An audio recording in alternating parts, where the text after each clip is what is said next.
The younger sister of Lady Jane Grey, who was the 9 days Queen of England. So she ruled England for 9 days between Edward and Mary Tudor. Anyway, Lady Jane Grey was beheaded after a little while, after she was dethroned. Her younger sister, Catherine, also, her two younger sisters were not supposed to marry, and they were in the court of both Mary Tudor and then Elizabeth I. But both of them secretly married someone. Catherine was put in jail, and she later died of what was probably consumption. At the time, they thought it was a broken heart that she just sort of wasted away.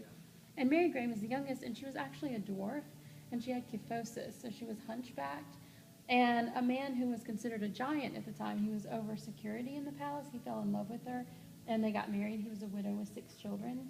And they were found also and put in jail. He died in prison, and she actually made such a big fuss that she was able to kind of adopt his children and raise them. She was very spunky.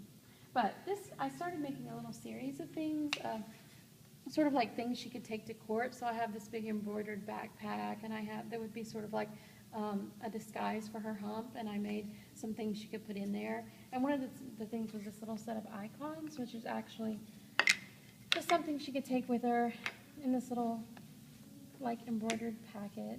And it's all of her family members and kind of the way they died. So her father was beheaded. Her actual brother-in-law was beheaded. Her brother-in-law, Guilford Dudley, was beheaded, who was married to Lady Jane Grey, who was also beheaded. Guilford, actually, interestingly, was the younger brother of Robert Dudley, who was Elizabeth I, like the guy she supposedly was in love with.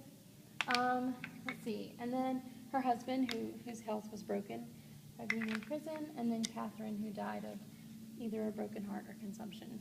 So I thought it'd be interesting if her backpack had like these little sets of sort of things that she could take with her that would sort of secretly remind her of her family and without being too. She was kind of rebellious, though. She was a pretty interesting character, but anyway, that's what that is for.